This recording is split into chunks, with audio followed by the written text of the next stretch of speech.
Praise the Lord.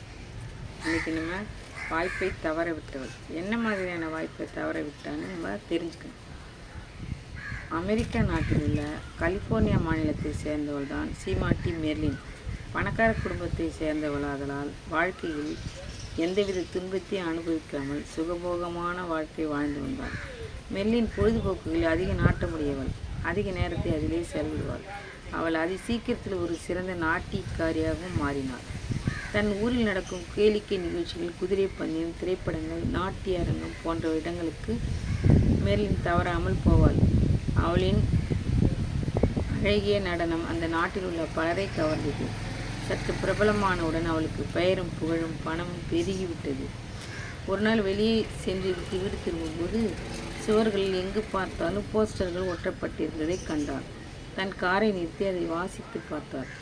கடவுளை பற்றி சொல்லும்படியாக ஒரு தெய்வீக மனிதர் அந்த ஊருக்கு கடந்து வருவதாக அதில் விளம்பரப்படுத்தப்பட்டிருந்தது.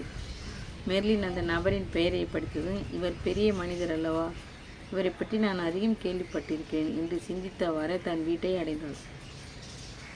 அடுத்த நாள் அவள் வீட்டில் வேலை பார்க்கும் ஒரு பணிப்பெண் தான் நேற்றைய தினம் கிறிஸ்துவ கூட்டத்திற்கு கடந்து சென்றதையும் அங்கு நடைபெற்ற அதிசய அற்புத நிகழ்ச்சிகளை பற்றியும் சொன்னாள். இதை கேட்ட மெர்லின் மனதிலும் ஒரு விருப்பம் வரவே அன்று சாயங்காலம் கூட்டத்திற்கு அவளும் புறப்பட்டாள். மெர்லின் தன் காரை ஓட்டிச் செல்லும்போதே கூட்டம் கூட்டமாக அந்த மைதானத்திற்கு மக்கள் செல்வதை பார்த்தாள். தனக்கு அந்த கூட்டம் பிடிக்கவில்லை எனில் இடையில் எழுந்து வெளியே வந்துவிட வசதியாக ஒரு இடத்தில் காரை நிறுத்தினாள். உள்ளே சென்றால் சற்று நேரத்தில் அந்த கூட்டம் ஆரம்பித்தது. நிகழ்ச்சிகள் நடந்து கொண்டிருந்தன.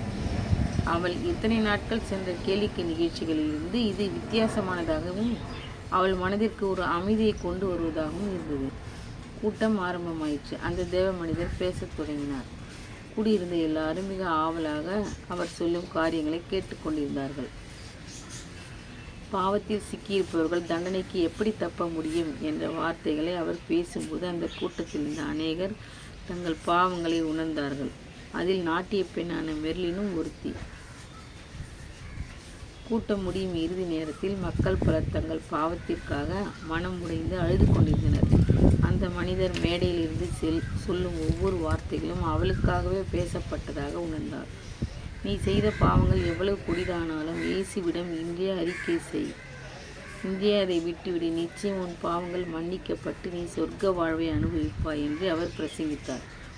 இதை கேட்ட மெர்லின் தான் கடவுளை விட்டு தூரம் போன பாவி என்று உணர்ந்தாள். ஆனால் அது ஒரு நிமிடம்தான் நீடித்தது. மறுவினாடி அவள் எண்ணம் சற்றே மாறியது. ஐயோ, நாளை ஒரு முக்கிய நடன நிகழ்ச்சி உள்ளதே. ஆயிரக்கணக்கான மக்களுக்கு முன் நான் ஆட வேண்டுமே. இன்று என் வாழ்வை இயேசுவுக்கு ஒப்பு கொடுத்தால் நாளை எப்படி நடனம் ஆட முடியும் என்று யோசித்தாள். அன்று மேடையிலிருந்து சொல்லப்பட்ட வார்த்தைகள் மூலம் பலர் தொடப்பட்டனர்.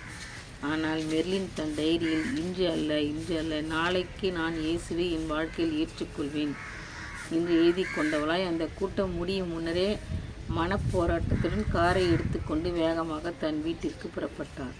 மெர்லினுடைய உள்மனதில் திரும்ப திரும்ப அந்த தேவ மனிதர்கள் பேசிய வார்த்தைகள் ஓடினாலும் அவள் இன்று அல்ல இன்னும் ஒரே ஒரு ஆட்டத்திற்கு போய் நாளை மனம் மாறுவேன் என்று நினைத்தவாறே 4 வழி ரோட்டில் காரை ஓட்டினார். அப்போது எதிர்ப்புறமாக இருந்து வந்த லாரி மின்னல் வேகத்தில் அவள் கார் மீது மோதியது. கார் சுக்கு நூறாக உடைந்தது.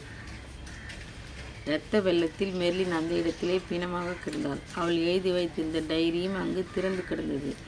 இன்று அல்ல நாளைக்கு நான் இயேசுவை என் வாழ்க்கையில் ஏற்றுக்கொள்வேன் என்ற வரிகளுடன். பிரியமானவர்களே, நாளையை சந்திப்பதற்கு முன் அவள் இருளுக்குள் சென்று விட்டாளே. நாளை என்பது நம்முடைய கையில் இல்லை. நல்ல தீர்மானங்கள் எடுக்க காலம் தாழ்த்துவது நல்லதல்ல. அதனால் நாம் அவற்றை இழந்து போக நேரிடலாம். மெர்லினை போல நாம் இந்த பூமியில் வாழும் வாழ்க்கை நிலையற்றது. நிச்சயம் மரணம் ஒரு நாள் நம்மை சந்திக்கும். அதற்கு பின்னர் தான் நமக்கு என்றும் அழிவில்லாத ஒரு வாழ்க்கை ஆரம்பமாக உள்ளது. இந்த பூமியில் நாம் செய்யும் தவறுகளுக்கு பின்னர் நாம் அனுபவிக்கும் தண்டனை முடிவில்லாத நரக வாழ்க்கையை. நித்திய வாழ்வை பெற இயேசுவிடம் திரும்புங்கள். இன்றே தீர்மானம் எடுங்கள். தன் பாவங்களை மறைக்கிறவன் வாழ்வடைய மாட்டான். அவைகளை அறிக்கை செய்து விட்டு விடுகிறவனோ இரக்கம் பெறுவான். நீதிமொழிகள் 28 அதிகாரம் 13 வசனம். Thank you Lord.